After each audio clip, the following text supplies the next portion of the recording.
మిత్రులారా, మీరందరూ ఎలా ఉన్నారు? దీన్ని ఊహించుకోండి. వర్షం పడే ఆనవాలు లేని ఆకాశం, ఒక్క నీటి చుక్క కోసం పగలిన భూమి, మరియు ప్రపంచం మొత్తం ఆ ఎండిన భూమిపై ఆధారపడిన రైతు. ఇది రామయ్య కథ. ఆకాశం కూడా వెరగకపోయినా అతని ఆత్మ వెరగడానికి నిరాకరించిన రైతు. రాయ 3 సంవత్సరాలుగా వర్షాకాలం మరచిపోయిన ఒక చిన్న గ్రామంలో నివసించాడు. ఒకప్పుడు పచ్చగా ఉన్న అతని పొలాలు ఇప్పుడు గోధుమ మరియు పసుపు రంగులతో హృదయ విదారకమైన కాన్వాస్గా మారాయి. అతని తోటి గ్రామస్తులు అన్ని ఆశలను కోల్పోయారు. చాలామంది నగరాలకు వెళ్లిపోయారు. వారు దొరికే ఏదైనా పని కోసం వెతుకుతూ మండుతున్న ఎండలో శ్రమిస్తున్న రాయను చూసి తలలు ఊపేవారు. రాయే, వారు అంటారు, నువ్వు నీ సమయాన్ని వృధా చేస్తున్నావు. ఈ భూమి శాపగ్రస్తం. ఇక్కడ ఏమీ పెరగదు. కాని రామయ్య భిన్నంగా ఉన్నాడు. ప్రతి ఉదయం అతను తన పొలానికి బరువైన హృదయంతో కాదు, దుఃఖ నిశ్చయంతో నడిచేవాడు. వాడిపోతున్న మొక్కలను ఓటమికి చిహ్నంగా కాదు, సవాలుగా చూశాడు. ఫిర్యాదు చేయడం వల్ల వర్షం కురవదని, నిరాశ తన ధాన్యాగారం నిండదని అతనికి తెలుసు. అతను ఒక పరిష్కారం కనుగొనవలసి వచ్చింది. అతను తన రోజులను అన్నింటినీ గమనిస్తూ గడిపాడు. మనుగడలో ఉన్న కొన్ని ఎడారి మొక్కలు ప్రాణాలకు ఎలా అతుక్కుపోయాయో, ఉదయం ఆకులపై పేరుకుపోయిన మంచు ఎలా ఉందో, రోజులోని వివిధ సమయాల్లో నేల ఎలా ప్రవర్తిస్తుందో అతను గమనించాడు. ఒక సాయంత్రం ఎండిన మర్రి చెట్టు కింద కూర్చున్నప్పుడు అతని మనస్సులో ఒక ఆలోచన మెరిసింది.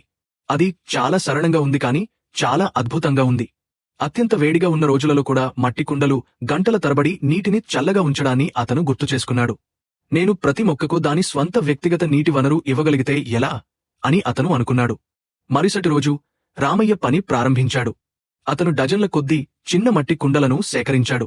అతను ప్రతి కుండ అడుగున ఒక చిన్న రంధ్రం చేశాడు. తరువాత అతను జాగ్రత్తగా ప్రతి మొక్క యొక్క వేర్ల పక్కన ఒక కుండను పాతిపెట్టాడు. నేలపైన అంచు మాత్రమే ఉంచాడు. అతని కుటుంబం మరియు మిగిలిన కొద్దిమంది పొరుగువారు అతను చివరికి తన మతిస్థిమితం కోల్పోయాడని భావించారు. ఈ పిచ్చి ఏమిటి? వారు గుసగుసలాడుకున్నారు. నీరు లేని పొలంలో కుండలను పాతిపెట్టాడు. రాయవారి మాట వినలేదు. దాదాపు ఎండిపోయిన గ్రామ బావి నుండి అతను తెచ్చుకోగలిగిన కొద్దిపాటి నీటితో అతను ప్రతి కుండను నింపాడు. మాయాజాలం విప్పడం ప్రారంభమైంది. నీరు ఉపరితలంపైకి ప్రవహించలేదు మరియు ఆవిరైపోలేదు. బదులుగా అది నెమ్మదిగా చుక్కల నుండి చుక్కల వరకు దిగువన ఉన్న చిన్న రంధ్రం ద్వారా బయటకు వచ్చి తేమను అవసరమైన చోట నేరుగా వేర్లకు అందించింది. వేర్ల చుట్టూ ఉన్న నేల రోజంతా తేమగా ఉండి అతని చిన్న మొక్కల దాహాన్ని తీర్చింది. రోజులు వారాలుగా మారాయి. చుట్టుపక్కల పొలాలు బంజరుగా ఉండగా రామయ్య భూమిలో ఒక అద్భుతం జరుగుతోంది. అతని చిన్న భూమి రూపాంతరం చెందడం ప్రారంభమైంది. పసుపు రంగులోకి మారిన ఆకులు ప్రకాశవంతమైన ఆకుపచ్చగా మారాయి. బలహీనమైన కాండాలు బలంగా పెరిగి పొడవుగా నిలిచాయి. త్వరలో చిన్న మొగ్గలు కనిపించాయి. ఆపై అవి ఆరోగ్యకరమైన కూరగాయలుగా వికసించాయి. పంట సమయం వచ్చినప్పుడు రామయ్య పొలం నిరాశాజనకమైన ఎడారిలో సమృద్ధిగా ఉన్న ఓయాసిస్. అతన్ని ఎగతాళి చేసిన అదే వ్యక్తులు ఇప్పుడు అవిశ్వాసంతో చూశారు. వారు విజయవంతమైన పంటను మాత్రమే కాదు, విడదీయరాని సంకల్ప ఫలాన్ని చూశారు. వారు రామయ్య వద్దకు పరుగెత్తారు. నువ్వు ఇది ఎలా చేశావు? ఇది ఏ మాయాజాలం అని అడిగారు. రామయ్య నవ్వాడు, సున్నితమైన తెలివైన చిరునవ్వుతో. మాయాజాలం లేదు, అతను అన్నాడు. సమస్య నీరు లేకపోవడం, కాని పెద్ద సమస్య మనకు ఆశ లేకపోవడం. నేను వర్షం కురిపించలేకపోయాను, కాబట్టి నేను నియంత్రించగలిగే దానిపై దృష్టి పెట్టాను. నేను వాతావరణాన్ని మార్చలేకపోయాను, కాని నేను నా పద్ధతిని మార్చుకోగలను. ఈ కథ మనకు శక్తివంతమైన పాఠాన్ని నేర్పుతుంది. జీవితం తరచుగా మనకు కరువులు, కష్ట సమయాలు, పోరాటాలు మరియు కొరతను అందిస్తుంది. మనం ఎల్లప్పుడూ బాహ్య పరిస్థితులను నియంత్రించలేము. వర్షం పడేలా అవకాశాలను కల్పించలేము లేదా రాత్రికి రాత్రే మన సమస్యలను తుడిచిపెట్టలేము.